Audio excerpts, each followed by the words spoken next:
Welcome, guys, to the original trio of We Don't Know Ball because our guests can't be here at this time.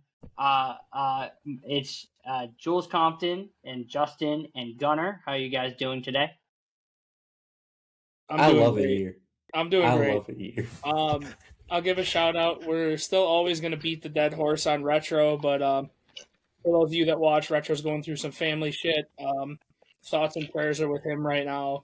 Hoping everything pans out correctly and hoping everybody comes out of it healthy and happy. And yeah, so we will still beat the dead horse that he is a guest. He is a rage baiter. His takes are wrong. His logic is flawed. Everything under the sun.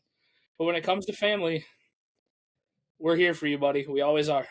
Always will be. And also, happy 21st birthday to you, Retro. Happy 21. He can finally buy alcohol. I'll be damned. Jesus Christ. But anyways, for this week in basketball, a lot of different topics, and the biggest one that has coming out is MVP talk. Regardless of how a lot of people feel, I do think that this is the deepest race that we've had in a very, very long time. And who do we think? Well, I'll start off with this. I think a lot of people will have SGA as the MVP, and I'm completely fine with that.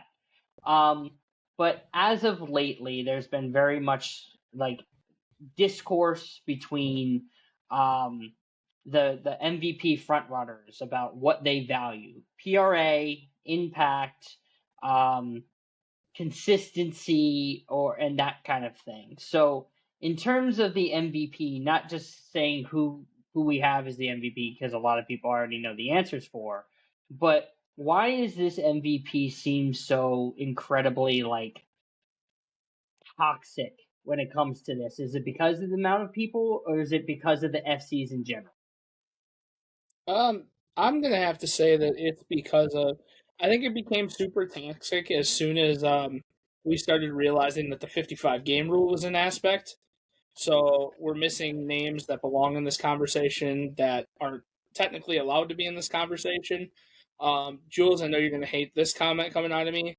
It's still also a lot of the overhype on Wemby because it really is a lot of hype. The kid's a phenomenal basketball player. He's going to be the next face of the league. He's probably going to be the next best player in the league.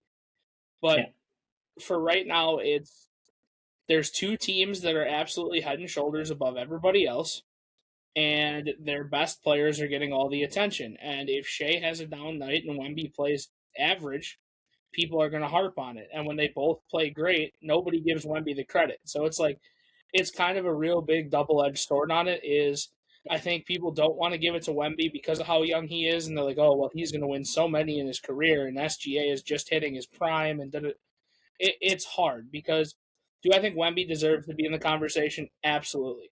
However, if everyone that has not or that isn't able to be in the conversation due to the 55 game rule was here, I think Wemby would get talked about slightly less.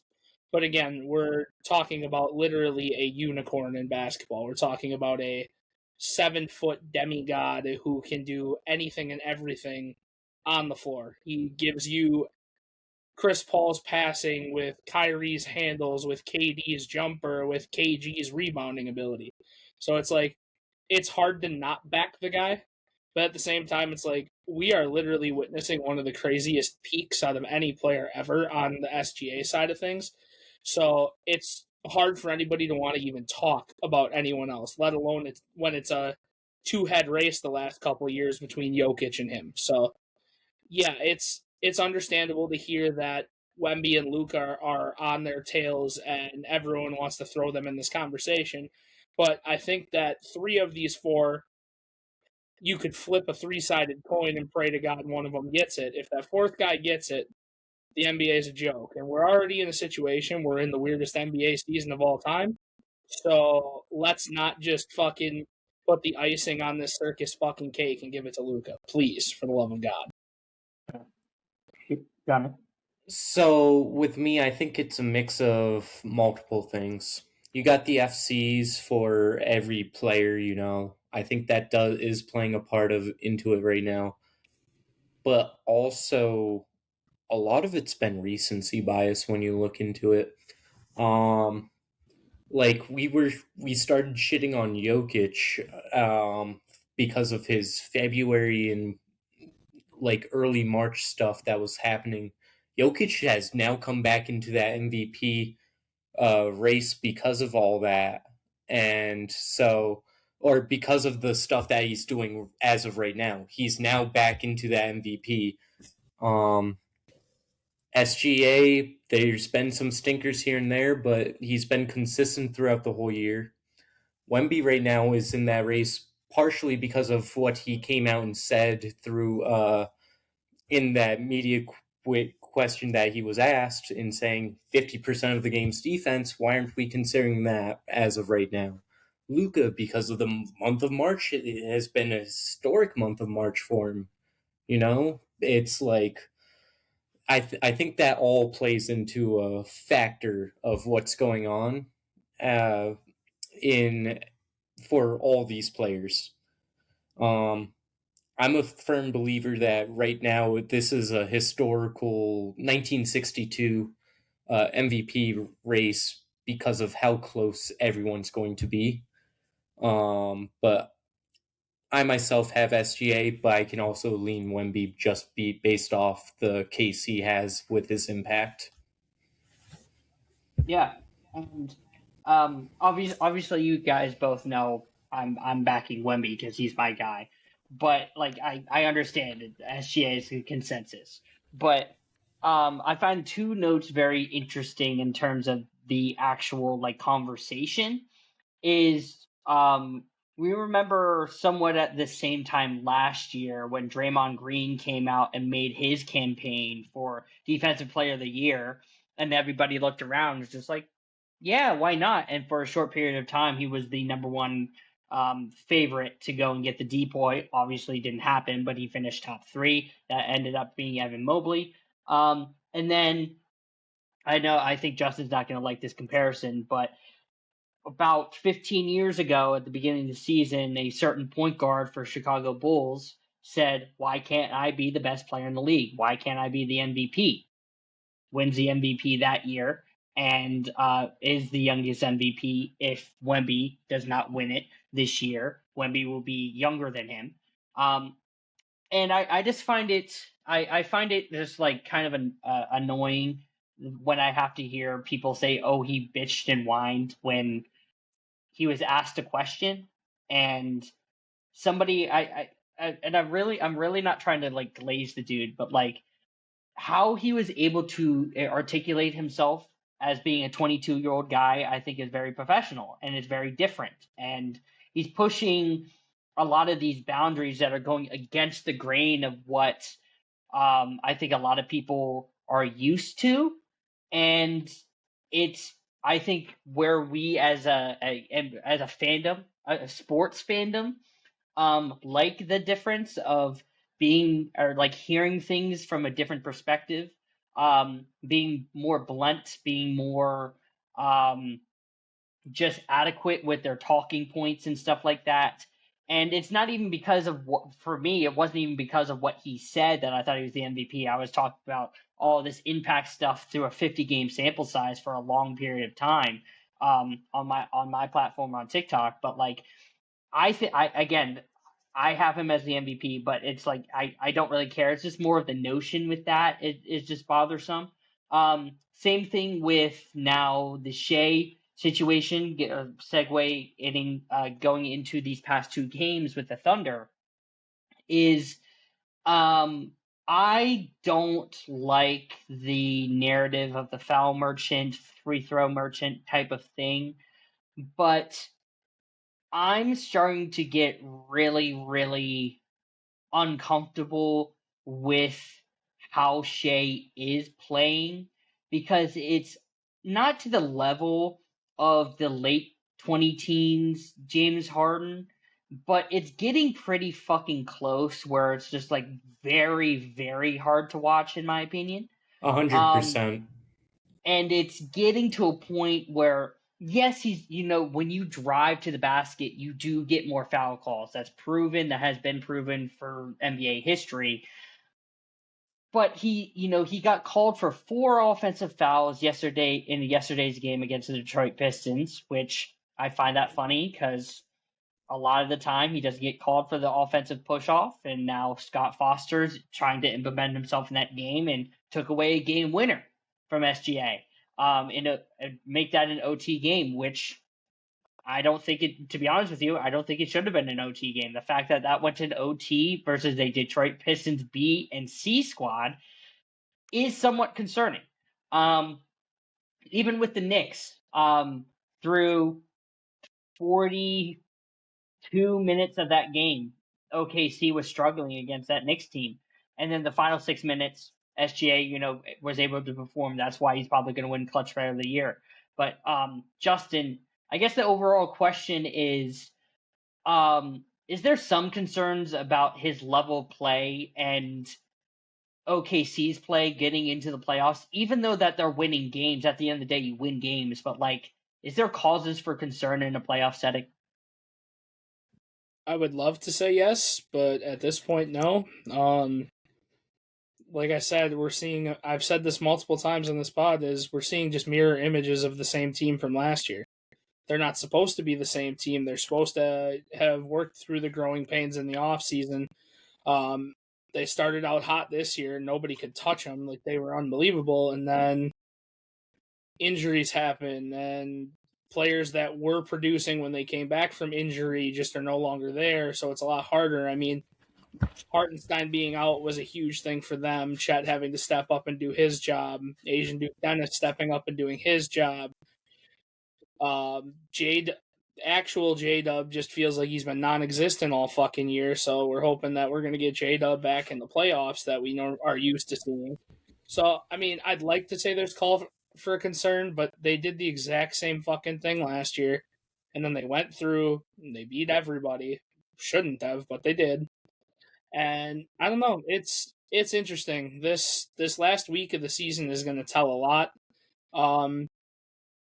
I think these last 2 games are concerning for how they finish the games, but this last week is going to give us the real heads up on where OKC's going.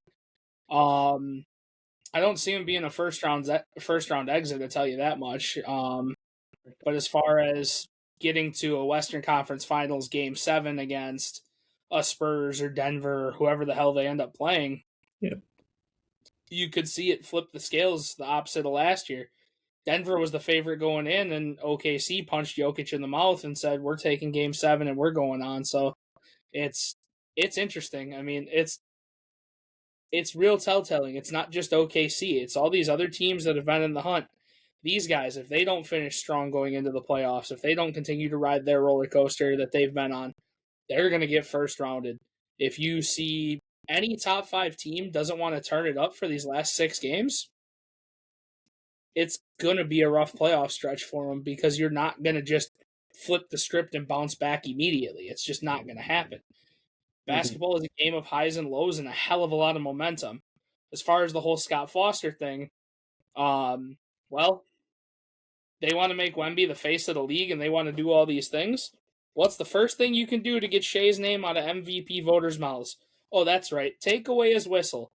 Who else's whistle did we see disappear all year? What former unanimous MVP did we see lose his whistle this year in his fucking 39th year on this planet, in his fucking, 14th year in the league? Wow. And his whistle vanished, gone, disappeared. So it almost seems, and I hate to say it, like Wemby's done his job to be in this predicament, but it's really sounded like we're gonna see a rig job. We're going to see, we're going to take away his whistle and see how good he really is. We're going to this, we're going to that. It's like, I just don't know. I mean, right now, like I said, I still have OKC as my favorite to win it because I'm still going to back the pick I made almost a fucking year ago.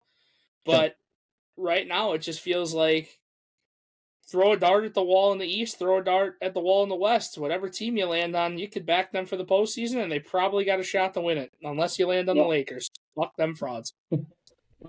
Gunnar, before you go, you took the literal words out of my mouth because I've been watching a lot of Jason Timpf. If you guys know who he is, he's the guy for Hoops Tonight. and he was talking about the officiating for SGA, and it's how like JB Bickerstaff and Mike Brown over the last 2 games have bitched and moaned about the officiating for OKC because OKC has an Alex Caruso and Lou Dort mauling their shot creators throughout most of the game. They get no calls. And then when a Bones Highland and a OG Anunoby, just for example, breathe on SGA, he gets to the fucking free throw line. So what's the solution to said problem? Take that whistle away. Make him into a shot maker, which he is definitely great at doing. But if he's going to drive to the basket and try to force a lot of these push off mid range shots, or try to get to the basket and initiate contact, if you take that whistle away, let's just see how it goes. You know what I mean? I want to be clear. I'm done with calling Shea a foul baiter because anybody that's played basketball before knows if you are quicker than your man and you get a step by and you have a free lane to the hoop, of course you're getting a hip bump. Of course you're getting body checked. Of course you're getting something. Yep. And last time I checked in the NBA, these fouls, unless you're a top 10 player, don't get called. You gotta call it on a level playing field. I don't care if teams shoot fucking 80 free throws a game. Teams need to start learning that defense matters. Like Wemby said, defense matters. And the guys that can play clean, hard, tough, smash mouth, in your face, make you want to fucking hate them defense. Because tell you what, I don't like the man by any means.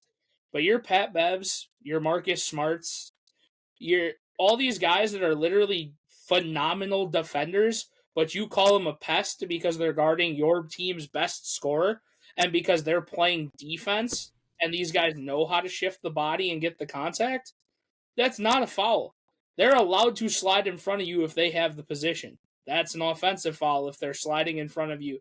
It's not a feet set thing anymore, everybody. Charges are not just feet set. It's if you have the position and they try to go through your chest, that is an offensive foul. So I understand the Shea one because he is getting by his initial guy and the help defense is following him. But it's not like a Jalen Brunson where he's not getting by his guy and flailing to get fouls. It's not Donovan Mitchell trying to size up a shooter and jumping intentionally forward into him for the fucking Reggie Miller rule that apparently doesn't exist anymore but still does. Like, I'm over it at this point. You got to give Shea credit where credit's due. He found a loophole in basketball to where he can get not his guy to foul him and get to the free throw line. It's not his fault that you want to hack him because nobody can guard him. Yeah. Done it. So one, let's start off with the Scott Foster thing. You know, there's someone that Scott Foster did not like refereeing. His name was Chris Paul, recently retired. Scott Foster's sad that, Chris Paul's recently now gone. Should be starting for the Minnesota Timberwolves, yeah. And now Scott Foster, maybe he found a new friend to just hate on. In Shai Gilgeous-Alexander. Fuck it, I don't know. Let's push some shit. Yeah. We can absolutely push shit, bro. These top fucking referees think about it. How many referees in the NBA today do you actually know their name? Maybe 4 guys? Maybe. Yeah. I know, what's his name? Mark, African-American guy. Fuck, with the nice mustache. Yeah, I know who you're talking about. I forget. He's cool as fuck. It's like, are these referees trying to become household names? Are they trying to get their names in the paper? We've already seen this in every other sport. Yeah. We don't need a fucking NBA equivalent of Angel Hernandez or CB Buckner. Because guess what? You can tell, if you ask baseball fans, they can tell you every umpire that's fucked you over the years. If you get it, because I'll tell you, I can go down the list. You can get Angel, you can get CB, you can get Jerry West, or not Jerry West, Jerry Davis. You can get, it's insane. You can go down the list and name all these guys from the past. But now it's like, oh, well, Scott Foster, I mean, granted, I Believe You, Michael is probably one of the funniest fucking clips of all time. But but it's like, I can't. Stop trying to make it about you. So Well, so Scott Foster, I feel like, is trying to turn himself into one of those household name referees. You know who else was a fucking household name referee back in the day? Joey fucking Crawford. Oh God. Yeah. And right now he's a finalist to be a fucking Hall of Fame candidate. Sorry, I'm off topic. No, Nope, you're that's good. fine. But like, Joey Crawford was trying to make the game about himself. I can see that in Scott Foster and myself at times. But back to the OKC shit, OKC, I think they're still Western Conference finalists. I don't know about finals Yeah. though myself. However, I can see all these teams, depending on what the matchups are and depending on the round also that they're going to face these teams. I can see 7 games and potentially even a loss in the second round. It's all dependent on the matchups, I would say. So I can see Denver beating their ass. They've been close all year when both teams are healthy. I can see San Antonio push them to 7 or take them all the way and take them out. I can see who was it? I can see Minnesota depending on how Anthony Edwards looks when he comes back or when he's full on back and full on healthy. You're There's basically just discounting like the Rockets, the Suns, the Clippers, the Blazers. I wouldn't be surprised on Phoenix just because of the coaching. Well, I appreciate you on that one, but I'm not good. I know you do. That's a fact. Yeah. No, Justin, you heard me tell you about Jordan Knott is a fucking fantastic coach. Yeah. I don't care what anybody. I love Jordan Knott. I wish Jordan Knott was a part of. If there is expansion, when there's expansion, I'm sorry, I think Jordan Knott should be a head coach of one of the 2 teams that gets expanded. I think he would be a great foundation. I just got my coach. No, thank you. No, thank you. But I can see all these teams have forced. They can have Jordan Knott for their 3 first-round picks in the expansion. Hey, removed. Okay, yeah. Fuck it. Fuck it. But yeah, no, I can see all these different teams push the OKC to 5 to 7 games, depending on how everything goes. Mm-hmm. So who knows? It's the playoffs. We've seen 8 seeds before make the finals. Who knows? And just like KG and Jason Tatum both said, neither one is more credible than the other. Anything is possible. Literally. Right. Literally. Okay. I'm just gonna say again, like, what I just get irritated by is again, I'm fine with the free throws. It's not bothersome, but it gets into a point where I think it becomes very, very hard to go and watch some of these games where we're seeing SGA get to the line a lot. So, like, how do we counteract that? And like Justin said, we take that whistle away, but we have to take that whistle away with the other superstars, with a Luka, with a Denny Advio, with a Jaylen Brown, with the guys who are up there with free throw attempts. Is like, take that away, see what they do without that whistle, and if they're going to be dependent on free throw rate and free throw generation overall. And mind you, Gunnar, the guy that you were talking about was Mark Lindsay. I just looked it up. Mark Lindsay's the guy. Well, Mark Lindsay, he makes it about himself, but he ain't trying to get himself in the middle of the game. He's funny as fuck. Yeah. But in terms of the next topic, I guess the concern with the Celtics, and Gunnar, we did talk about this shortly on Post Patrol. The Achilles tendonitis, and is that going to be concerning? Because we saw Jaylen Brown come back and play, I think, a really terrific game, but they ended up losing. Is this going to be concerning for the Celtics? What's that? That was terrific in your eyes? I think in terms of PRA, like there's a lot of turnovers and stuff like that. No, in terms of PRA, I'm not not. I'm trying to rile up Gunner, mate.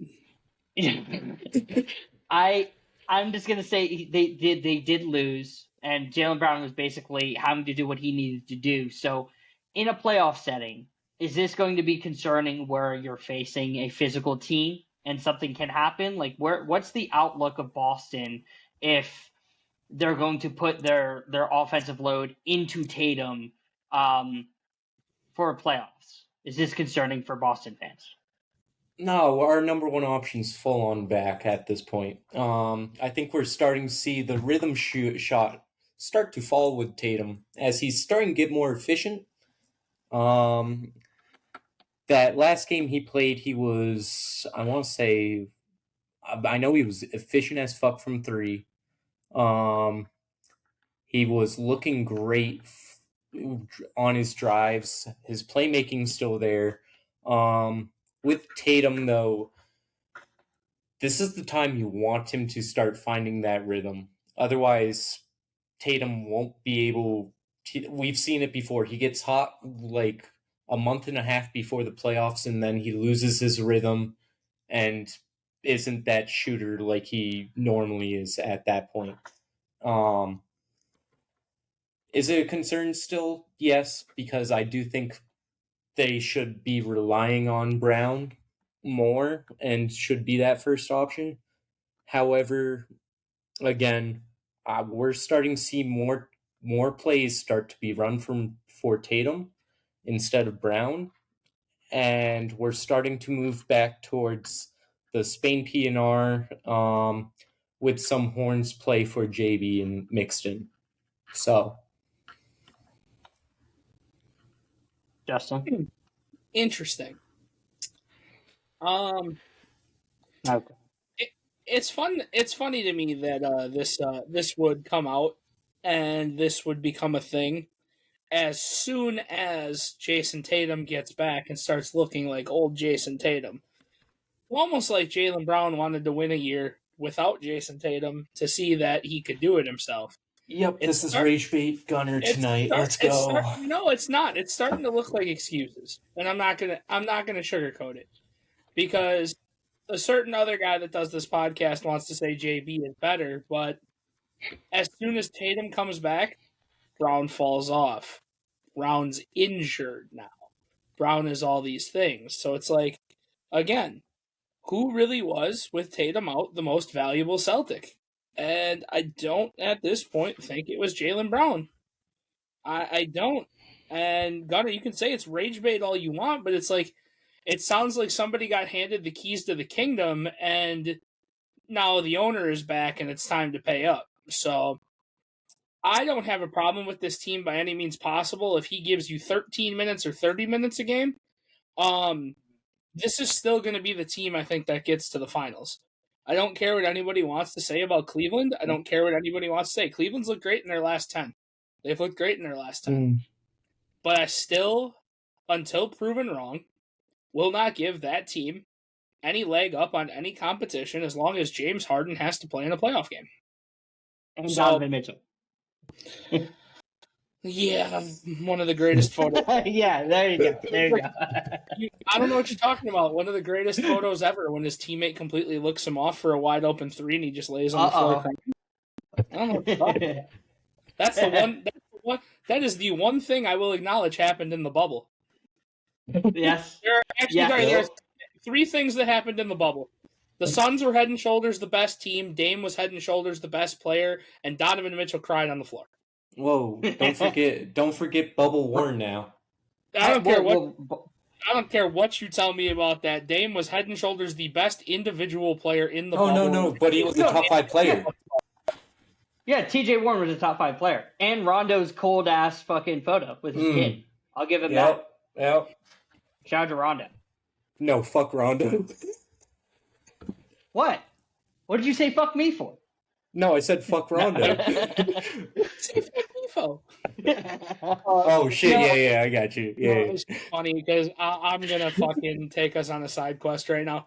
With me gone at the tournament I was at in Ohio this weekend, we got into deep basketball talks. I had to sit and argue why Tim Duncan is better than Kobe all time, and get told that I was foolish and needed to wear a helmet for the rest of my life. That's But they fucking awful. they don't want to listen to it. When I said that Duncan had dog shit help, and the only thing that Manu Ginobili was good for was an Argentine gold medal, they were like, Mhm. "Oh, well, he was one of the greatest sixth men of all time." I said, "Fuck it, whatever, I don't care." Da-da-da. And they're like, "Oh, well, Tony Parker was there." I said, "Tony Parker was great value, Rajon Rondo," and then that's where they just like went on an absolute tear. And they're I'm so like, proud of you. they were like, the literal response was, "Well, it's a good thing you're on a podcast called We Don't Know Ball because you sure don't know what you're talking about." And I said, all right, well, if you guys want to be ring culture PRA merchants, you go right ahead. I just don't have to listen to it. And they just shut up on that comment. So Yeah. No, I'm proud of you for doing it that. was so annoying, That's awesome. dude. It was so annoying. I literally just had you and Gunnar flowing through me pause, and it was just literally I'm like, what are you guys talking about? You are overrating mediocre players, and I don't get it. Thank you. That's what. Hey. Maybe I don't know ball. Maybe we're called PRA merchants. Maybe we're called accolade merchants. But when we talk about that and break down film and talk about who they were as players, Oh, I'm just saying. I also have one for you. One of the guys goes, "How can Tim Duncan be greater than Kobe? He only did one thing on the floor, and it was shoot a mid-range." Yeah. Jesus Oh Christ. shit! He was a mid-range merchant, was the exact quote. Mid-range merchant. Got it. Yes. Got it. Hey, at least he's a welcome in Colorado. Hey, Is he though? Is he welcome here? You know, it just, like I said, it just made me think of it because he said that and went off on the tangent, and it's funny because I bring up the Duncan getting David Robinson a championship that he could have never got on his own as a rookie, and they're like, "What do you mean Kobe was so much more impactful?" I said, Hell no. "Impactful to the game off the floor? Sure, absolutely. Impactful to the game on the floor? Are we sure about that? Right." And then it got into the, well, what does Tim Duncan do better than Kevin Garnett type shit? And I just went, oh boy. No. That fucking conversation is resurfaced now. And I'm losing my mind over that. We talked about this fucking 6 years ago, guys. Come on. Sure. Why are we back? Yeah. So Yeah. shout out to my buddies on the Ready for War travel team, but Devin and David, you guys claim 2-0 ball. You should probably start watching our podcast a little more and maybe do a little bit of research. Hey, I don't know who you guys are, and I'll respect Justin. I'll smoke you guys in a fucking debate about Tim Duncan. Smoke you. Hey, let me in on that. All right, let me get you a cloth. Let me get you a cloth to wipe your face. We're good. Anyway. All right. Okay, we were talking about the Celtics, and this went to Tim Duncan. Yeah. This is great. So, in terms for my take on it is, do I think that they're probably a finals favorite out of the East? Again, absolutely. Do I think this is a big cause for concern for Boston? I don't think it is. Yes, he's the leading scorer. Yes, he does things very well on the floor. But just like Justin has said, and Gunnar, I know you hate me saying it because I'm part of the crowd as well, is that I just don't think he is as impactful as everybody thinks he really is.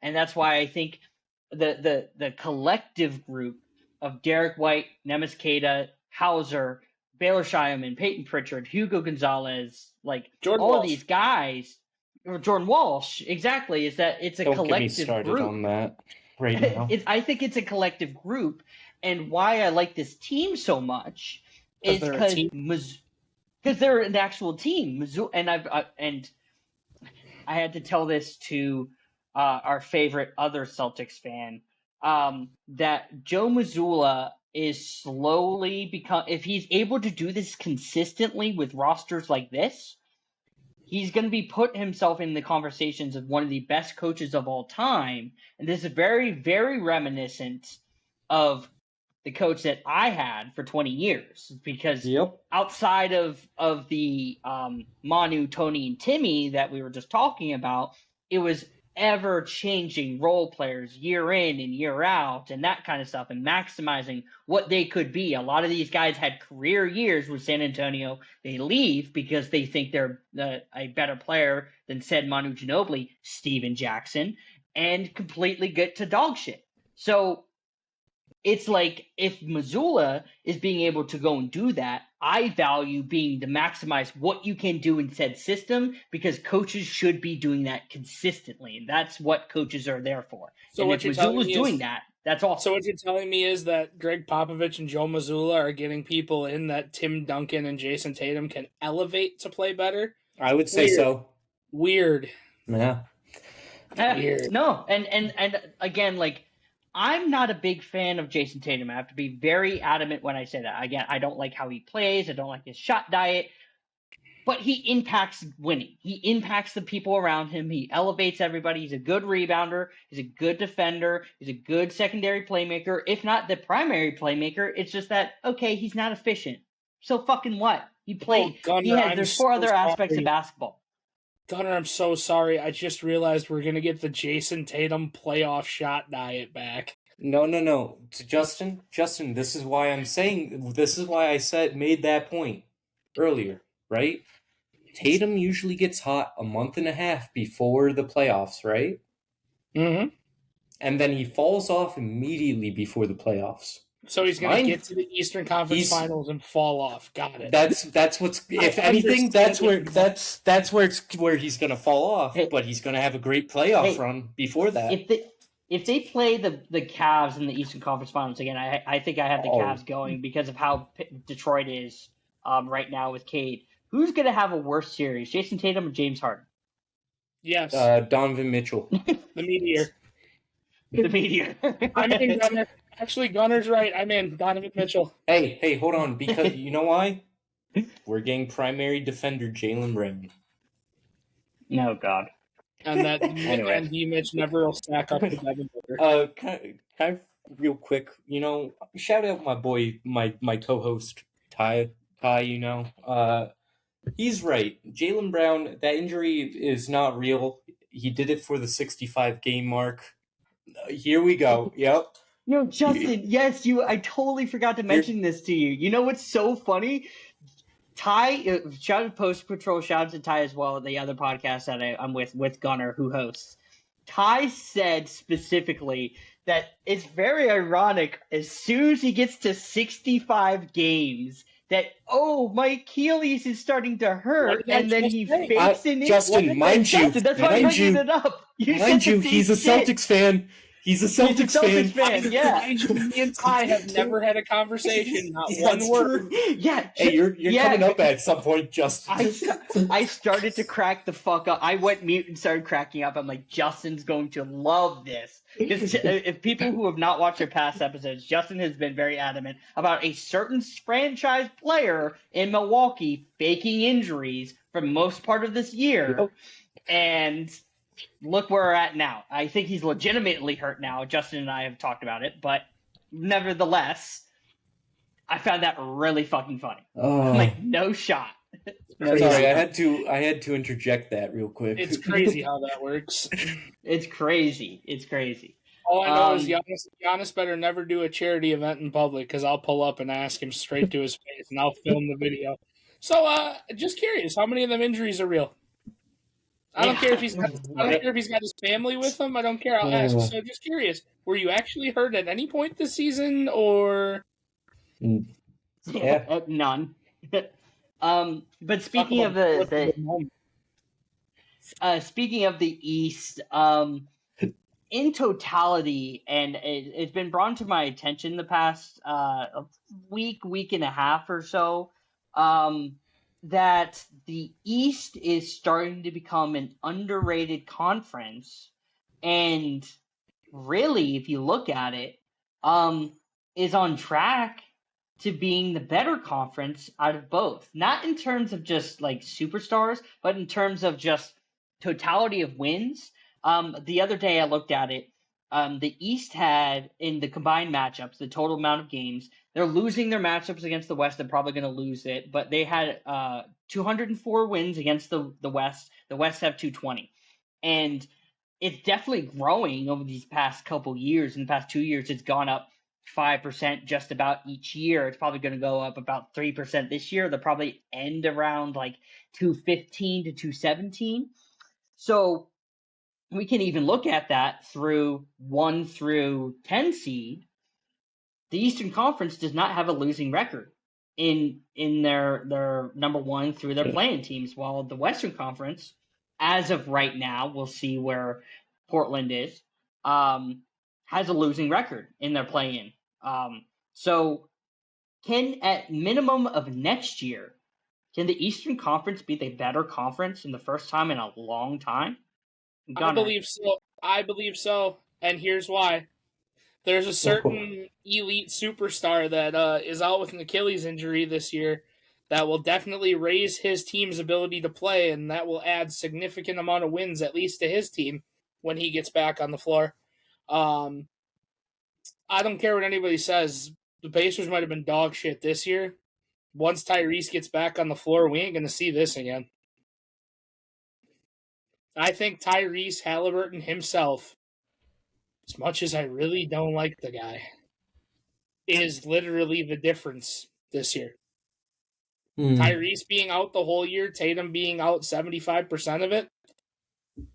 We've talked about it. You can't say the West is better. The West is significantly top heavier. The East is just way more competitive. I mean, fuck. Look at where my definition right now. Look at the Hawks. The Hawks had to go 8-2 in their last 10 just to stay in the hunt. 8-2 in their last 10 to make them 43-33 to put them just above 500. I mean, it's a 10-game gap, but it's just above in reality. But you got, if I run it down, just the last 10 games on a bunch of these teams: Pistons 7-3, Celtics 7-3, Knicks 7-3, Cavs 7-3, Hawks 8-2, Raptors 6-4, 76ers 6-4. You got the Magic and Heat, who we both said would slip at the end of the year. Both are 3-7, but the Hornets at 7-3. These teams are playing way more competitive basketball than the West is. The West is a three-headed monster. It's going to continue to be a three-headed monster. In the West, you're playing for 4th, 5th, 6th, 7th, 8th. In the East, any of these top 8 teams can go and get it. And now we're looking at the Hornets emerging. You're saying the top 10 teams can go get the top spot at some point? The East is going to be significantly more competitive than the West going forward. And I think they already are. They don't have somebody holding the throne. They have placeholders that are going to get passed at some point. I agree, Justin. I was saying this earlier in the season.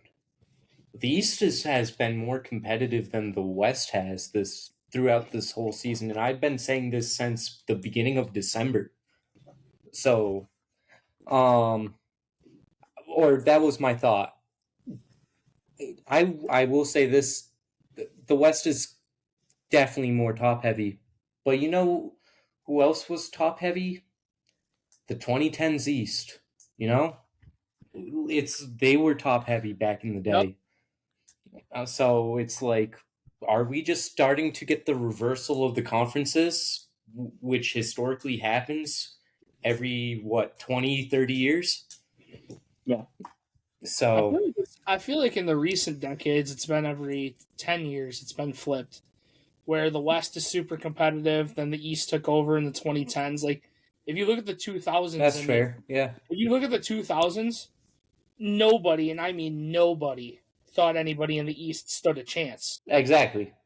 The 90s were Jordan, so that's East. So it's well, going in... Sorry, Justin, I didn't mean to cut you off. Especially going into playoff season, it was Jordan in the East. It was Jordan's gonna run through it. The West was the more competitive one.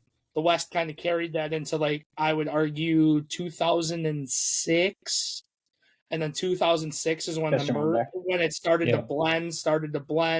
2010 happens, bam, the West is competitive. The East is who's going to play LeBron, who's going to play Miami, who's going to go play them, and the West was fighting to get to him.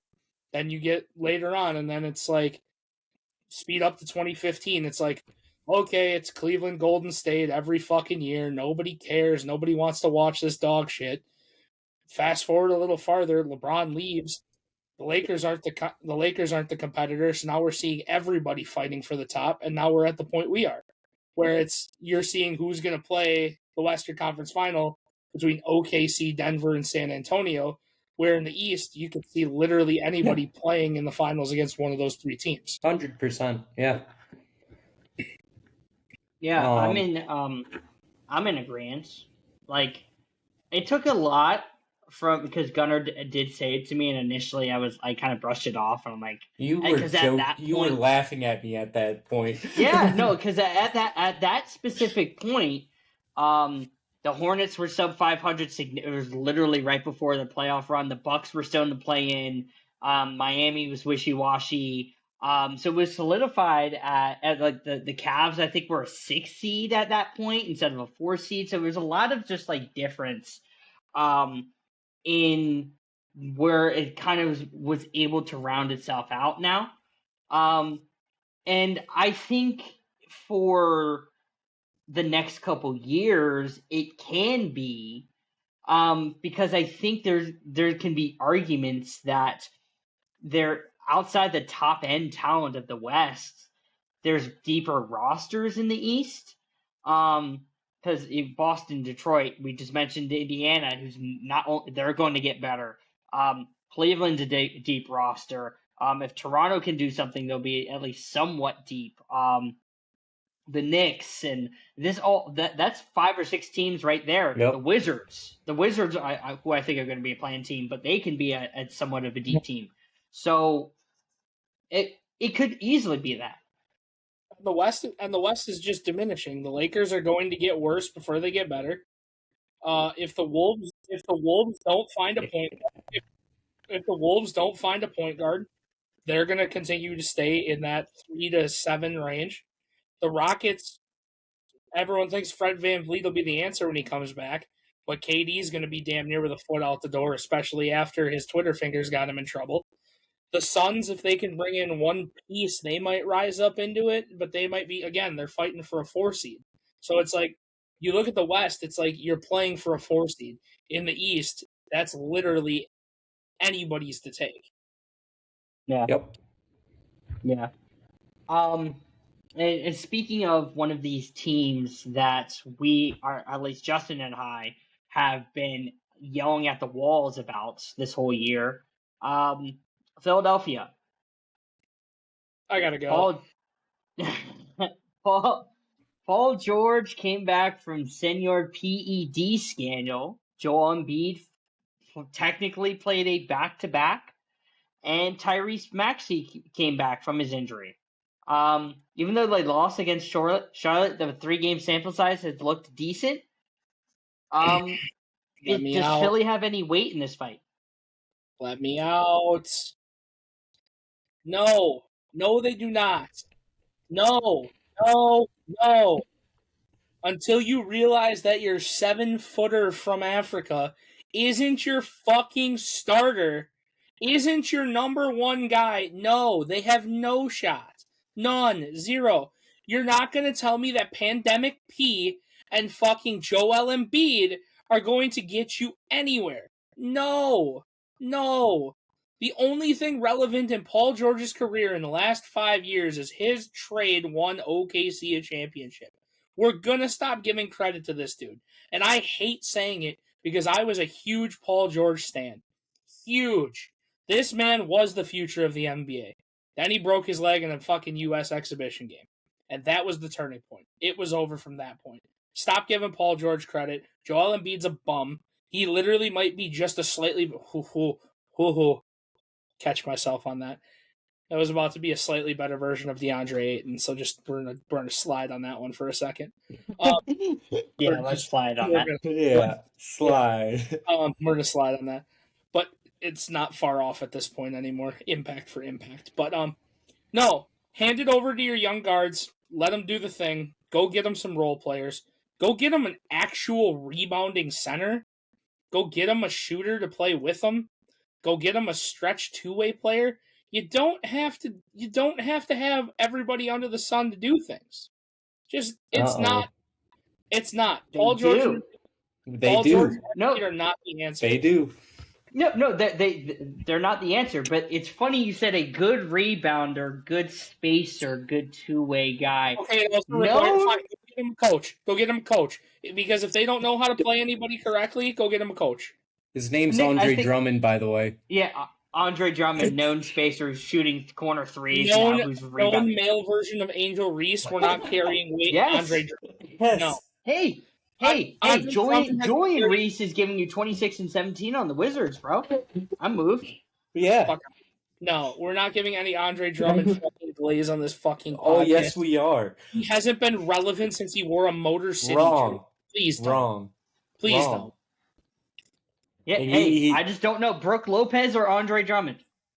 Andre Drummond. Which? Brooke Lopez or Andre Drummond? Just curious, which one has a franchise-leading scoring record and which one doesn't? Who has a franchise-leading rebound record? Rebound record, yep. Because he misses shots intentionally. He's oh my god! I mean, it's not confirmed. Yeah, it's not confirmed. It's not confirmed. He admitted it. Without saying I did it, they asked him if he missed shots intentionally to fill the box score, and he just shot a side-eye glance across the room. He won like this. Dagger, yes, I've ever seen in my life. Nuh-uh. That's not that's pleading the fifth. Weirdest shit I ever heard in my life. Hey, let bro plead the fifth. Drummond. I used to think he was the next great center because nobody could move him. He was strong, athletic. He played great defense. He was a great rim deterrent. No, not in 2026. 2017, maybe. You're right. It's Kelly Oubre now. Kelly Oubre's been great the most for them. handsome man in the NBA. Yeah, Kelly Oubre's what's going to make them go to the second round. Mark my words. When Kelly Oubre was the light-skinned assassin, I about lost my mind. I just want you to be clear. He knew it. Gunnar, how do you feel about Philly? Oh, fuck Philly. Dilly, fuck Philly. You can't ask the Celtics man how he feels about Philly. Hey, I mean, I can. I'm just saying. Hey, respect to you, Jules, for living there. Respect to you for living there, but fuck them. What do you think about Philly? Well, hope Phillies have a good year. Yeah, that's the only team They're dog shit right now. You even see those football scores, dog? Fuck. Jesus Christ. Nah. Go back to booing Trey Turner. Nah. Literally. I think, honestly, get rid of everyone on Philly. Build around VJ. Not even Tyrese. Tyrese doesn't deserve to be there, as I don't think Philly even knows how to build around Tyrese in general. So, unless they're going to go the Allen Iverson route, which I still doubt. But, yeah, no. The Philly's it's a sinking ship. If you're a player there, get out of there while you can. Don't even take a contract in free agency. Or just pray to God they get a new coach. Even then, I don't think that works. Yeah, I really do like Nick Nurse. I liked him in Toronto, and it's just upsetting to see what he's doing in Philly. And maybe it's just because of the fucking injuries and the hand that he's dealt. Could be personnel. I think it's the guys above him. That's It's the owner and the GM that, pardon my language, cut him off at his fucking balls and don't let him do anything and actually be a coach and do all these things, have any input or impact on the team. Because I'm telling you right now, I bet you Nick Nurse is the reason that Tyrese Maxey was getting plays drawn up for him, because Nick Nurse knows what he's doing. As soon as Embiid gets back, somebody from above took the Vince McMahon route. This is such good shit, and said we're using Embiid. Why I defend Nick Nurse is that because even post Toronto winning a championship year, he developed Pascal, he developed OG, he developed Fred VanVleet, he developed Scotty Barnes. He develops these good players, and they just evidently just didn't win a lot of games. And again, that's just because of the talent that was on the floor. But Nick individually, Serge Ibaka. Yeah, exactly. Yeah, he found the defensive scheme to stop Giannis. He built the wall. He's the predicator building the wall. He did that. So I like Nick Nurse. I personally think he's a very underrated coach, but I do agree. I think the GM and the ownership there, notoriously, a lot of people hate Daryl Morey. Daryl Morey sucks. And then I always Josh Harris fucking sucks. They're trying to steal the process. Yeah, exactly. They trust the process. 10 years late, but they're trying. Yep. Yeah. But no, I'm in agreement because I it's literally the caveat. When they're healthy, cool. When have they been healthy? Because they haven't. So like I'm in agreement there. Lastly, it's not somewhat of a significant injury, but is this more of the nail in the coffin for the Warriors with Moses Moody basically blowing up his knee? Like, this injury was nasty. Again, Moses. I don't even want to talk about it. I'm literally sitting here. I have chills with you saying his name. Watching his knee injury literally reminds me of the Kevin Ware issue from fucking college basketball.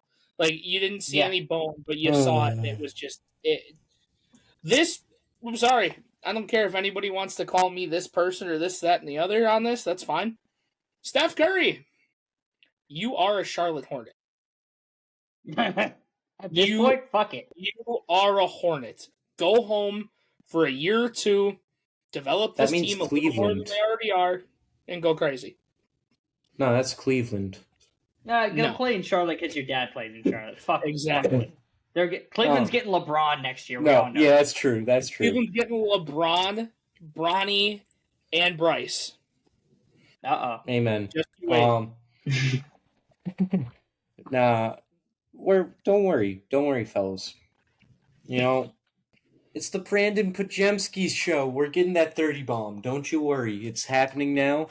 Brandon Pajemski's going to carry them to the Western Conference Finals, because it's pods. I'd believe you if they didn't make a certain trade at the deadline for somebody who is really good but never got playing time, but now he's in Atlanta and he's really good, like everyone said he was, and he could do all these things. This stuff is in Golden State. What are you talking about? Right. Uh-oh. Who the fuck is Tingus Pingus? Anyway. No, so nah.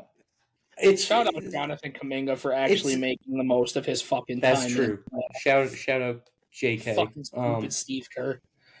But no. See, it's funny because in the first half of games, the Warriors are running all these offensive sets for pods.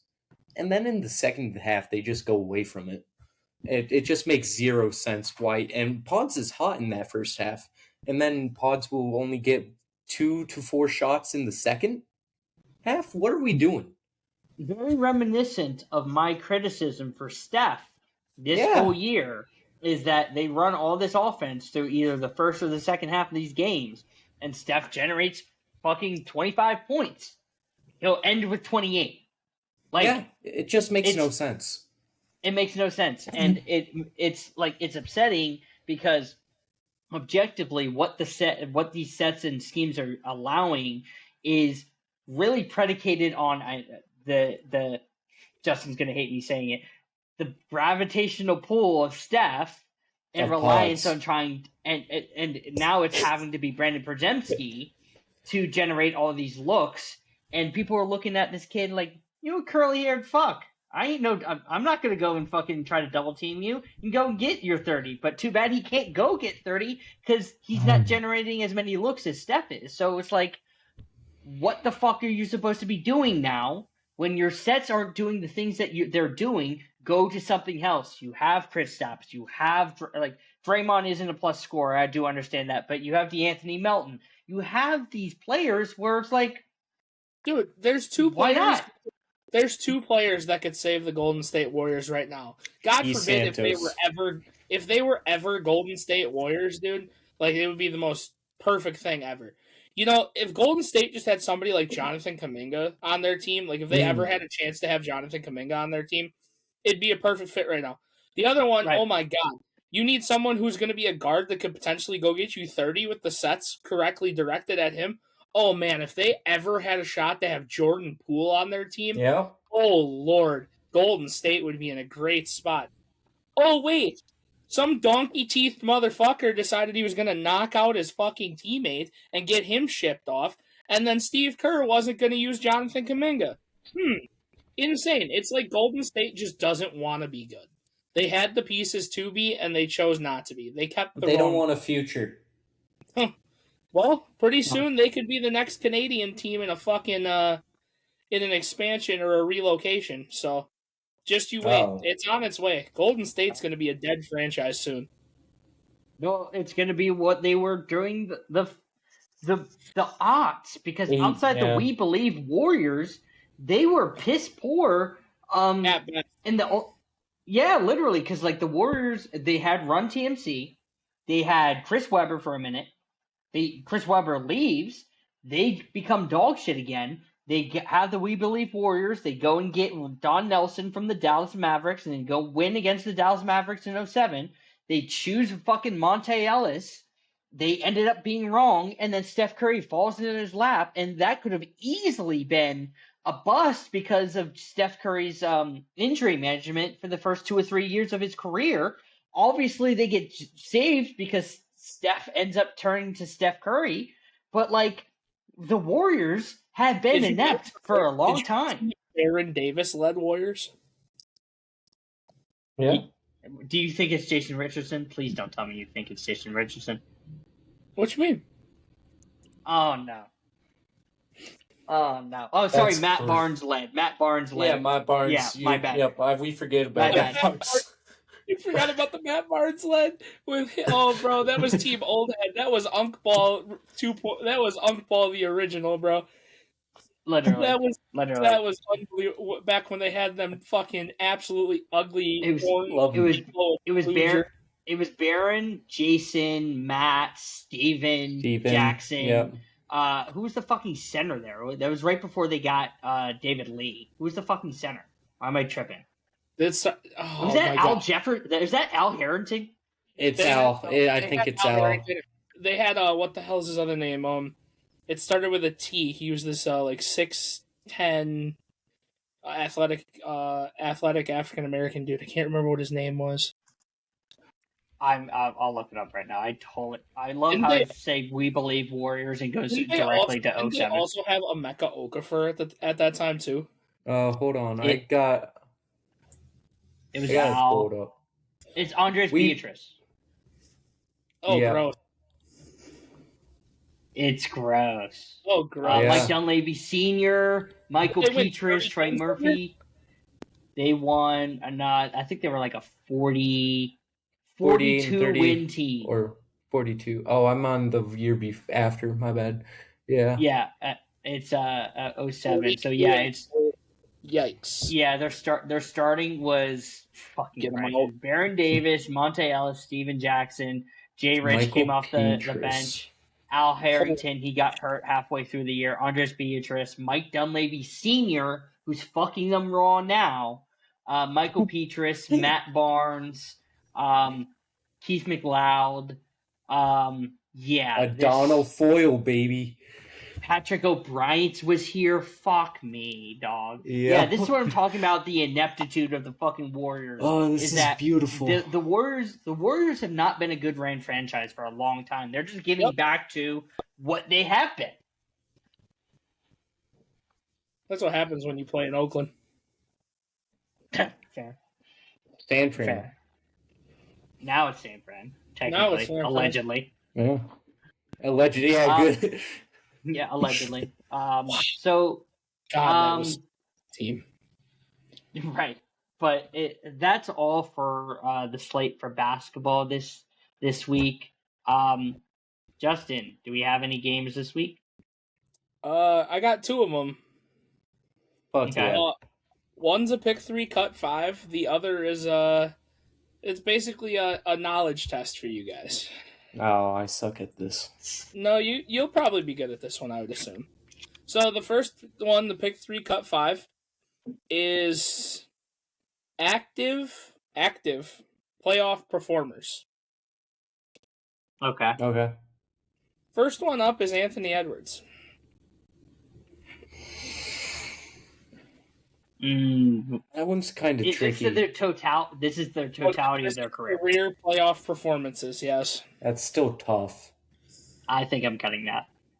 That's fair. I'm fine with cutting. He got outperformed by fucking Julius Randle. That is unacceptable. Yeah, he did.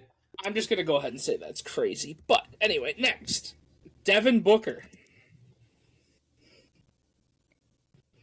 Now, mind you, this man had 2 40-point games in first rounds. That's what I'm thinking. But everyone wants to give him shit because they choked the 2-0 lead. That's what I was about to say. That's what most people are going to go against with him. That is true. And wasn't that 2022 series against the Mavs not great? Jules, I'm not gonna lie though, I like the keep on it. I think it's 2021 against the Clippers, and they end up winning. That's I'm not mad at a keep. I'll keep liking it. That's fine. Yeah. Right, keeping book. I love that. Always will. Jaylen Brown. Can we cut that? That's such an easy cut. It's not even funny. Finals MVP. Yeah, we're cutting. Jaylen Brown. Yeah, we're cutting. Oh, all right. Easiest cut ever. Not even the best playoff performer on his teams. MVP. Jalen Brunson. Recently, I was looking at this, Jules, recently with hot off the press. At least in New York, he's rising. Yeah, in New York, since he's been there, he's been fantastic. He rises with the Mavs too against the Jazz. Here's my question: are you guys taxing that his defense is significantly worse in the playoffs? I mean, kind of have to I don't when know. your offense is. You have to do so much. Yeah, but you have of attack every time. But at the same time, he's got to move his offense up because his personnel is so. Here's the thing. I also believe in his playoff career, he's averaging 29. In his playoff career, if you take out the first series, because he was on that 2021 squad, in that first series, he was giving you like 8 and I think 3 or something like that, but it was on like low minutes. If you take that out, I think it is 29. But I think he's an above average playoff performer. It's just a lot of his shot diet gets a lot of flack. I don't really care about his defense that much. I don't either. Because that's not his role. His defense sucks, but he's still giving you fucking 30. Keep or cut? I lean keep, but I'll keep it. All right. 1 keep left. 4 names to hear. James Harden. Cut. Cut. Jamal Murray. That's Lakers merchant. Only a Lakers merchant, yeah. Lakers merchant is hilarious. Sorry, Joe TV, I love you, but Jamal Murray, love you, Joe. up until now, is a Lakers merchant. 1 keep, 2 names. Donovan Mitchell. I'm saying cut. I'm saying cut. Up to you. I love that for you. It's up to Jules if he wants to. All right, so you cut Ant, cut Jaylen Brown, cut James Harden, cut Jamal Murray, cut the fraudulent shooting guard to keep the better shooting guard, and then Jalen Brunson, and your last keep, Kawhi Leonard. That's it. That's a W. Got it. All right. So this one, shout out pick a side. I saw this, and I'm intrigued to see if you guys know these as well as they did. Has LeBron been a Laker longer than Jokic has been a Nugget? No. No. Correct. Jokic is 11 years. LeBron is 8. Yeah. Mm-hmm. Next up, SGA OKC. OKC, like LeBron. It's still LeBron. Or, It's still he's been there. He's been there Yes. longer than SGA. Yeah. LeBron is, yes. SGA 7 years. Luka in Dallas. Yes. Yeah. LeBron has been a Laker longer than Luka has been in Dallas. Yes, Luka also 7 years. Dwight Howard and the Magic.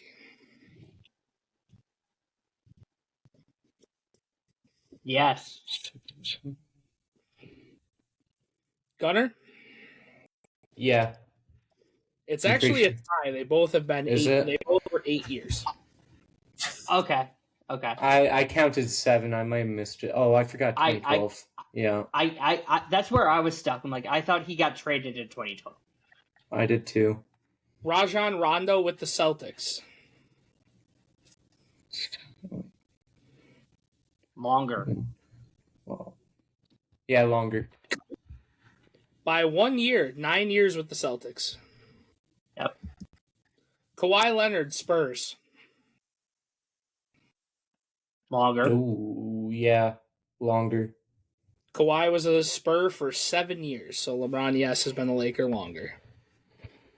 James Harden with the Rockets. Oh, okay. This is tricky. 2013 The season he last gets there, right? the last 4 are pretty tricky, I can't lie. 13, 14, 15, 16. Because he gets traded in 21? Yep, that should be a Tie. technically Harden was Harden's there longer. 10 or no, it is LeBron. Never mind, it is LeBron. Right? I'm gonna say tie.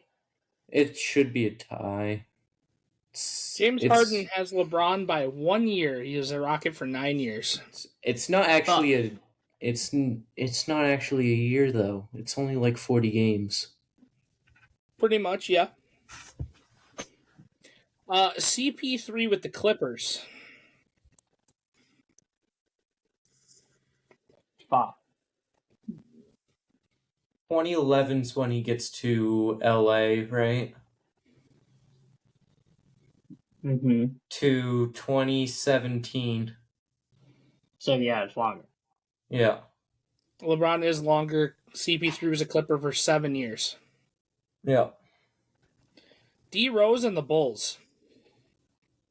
Oh fuck. Ew. Okay. I don't know D Rose's fucking timeline. When did he hit that walk-off shot against Cleveland? Is that 2015?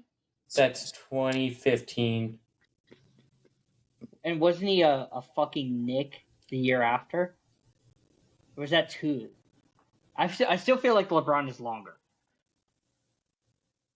He's a Knick in 2016. I'm hung up on the early years.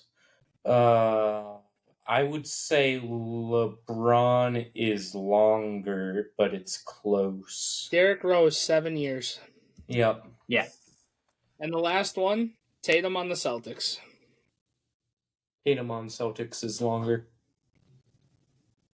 Jules?